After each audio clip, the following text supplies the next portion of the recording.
The film kicks off with a drug cartel leader's plane touching down at a private airport, surrounded by a hefty team of armed guards.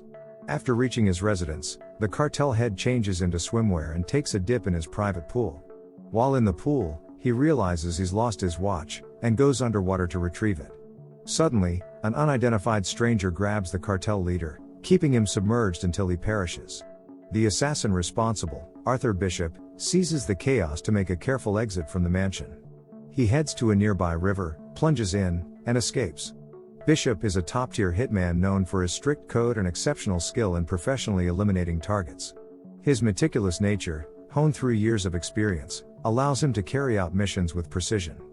Back at home, Bishop has a conversation with Harry McKenna, his only friend and mentor figure. Harry, a prominent businessman, has been a regular client of Bishop's for years, which has fostered a genuine friendship between them. During one of their conversations, Harry confides in Bishop about his dissatisfaction with his son, Steve. After completing a job in Colombia, they part ways, with Harry compensating Bishop for his services. However, things take a dark turn when Bishop returns home and reviews his new contract, only to discover that it entails assassinating his friend Harry. Doubting the legitimacy of the assignment, he contacts his boss for confirmation and requests a face-to-face meeting. His request is granted, and a private jet is sent to meet him. Upon arrival, Bishop meets with Dean, Harry's business partner. Dean reveals a previous mission in South Africa, 6 months prior, which ended in tragedy. It was their largest contract to date, but 6 of their agency's assassins lost their lives. Only Dean and Harry are privy to the mission details, and Harry received a substantial sum of money in return. Bishop pleads with Dean for a non-violent resolution to their conflict, aiming to spare lives. However, Dean adamantly insists on his own swift demise, giving Bishop a 48-hour ultimatum to carry out the task, or he'll hire someone else. While Bishop believes in Harry's guilt, he desires a face-to-face conversation with him before taking any drastic action. When alone, Bishop contacts Harry, deceiving him into leaving the building and descending to the lower level of the parking lot. There, he confronts Harry, prepared to execute him. Rather than being outraged at the ruse, Harry responds with a knowing smile. Bishop asserts his reluctance to end Harry's life and proposes they escape together. Harry counters that it's not a feasible option, as Dean would simply hire other assassins to track them down. In a surprising turn of events, Harry presents an antique firearm he had never used before. He entrusts it to Bishop, urging him to be the one to carry out the act. Bishop doesn't hesitate and fires multiple shots. At Harry's funeral, Bishop encounters Harry's son, Steve, and offers to take him to his father's house. Inside, Steve confides in Bishop about his plan to seek revenge on a carjacker. When Bishop questions if it will bring him true satisfaction, Steve admits he's not sure but intends to find out. Later, Steve takes to the streets in pursuit of a carjacker, waiting in his vehicle for a thief to strike. When an opportunist approaches, Steve launches a brutal assault. Unbeknownst to Steve, Bishop has discreetly shadowed him and intervenes, preventing the situation from escalating into murder.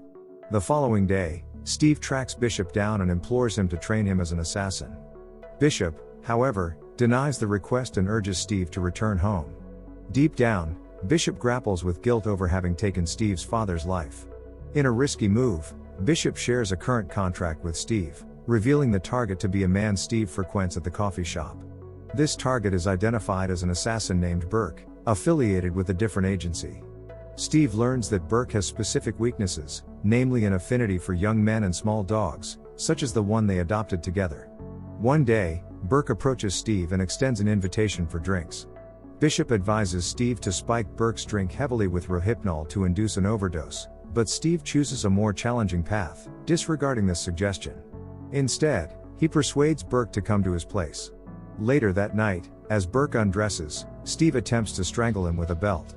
However, Burke's formidable size proves too much for Steve, and they engage in a brutal struggle. After a prolonged fight, Steve ultimately succeeds in ending Burke's life, though he sustains severe injuries in the process. Despite successfully completing the job, Bishop is disheartened by the fact that it didn't go as smoothly as he'd hoped. Dean later contacts Bishop and voices his dissatisfaction with involving Steve in the Burke contract. Bishop clarifies that the contract was delivered through Harry, not Dean. At this juncture, Dean questions whether Steve is aware that Bishop is the one responsible for his father's death. Infuriated by Bishop's frustration, Dean warns him that he's closely monitored. Sometime later, Bishop receives a new contract. He's tasked with eliminating Andrew, the leader of a cult-like church.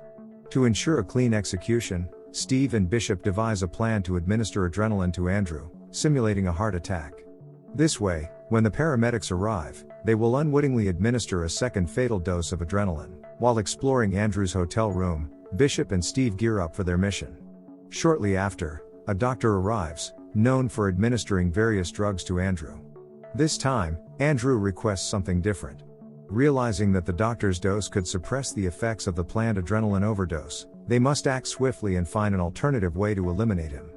After giving the dose, the doctor receives an urgent phone call and has to leave, leaving Andrew alone in the room.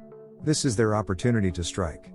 They emerge from their hidden position, suffocate him, and quickly retreat back into the wall. Initially, Andrew's men assume he succumbed to an overdose, given his history with such substances. However, the security team conducts a thorough check of the room, just to be sure. It doesn't take long for Bishop and Steve to be discovered, leading to a tense shootout with the guards. They successfully evade the guards and leave the building amidst the evacuation.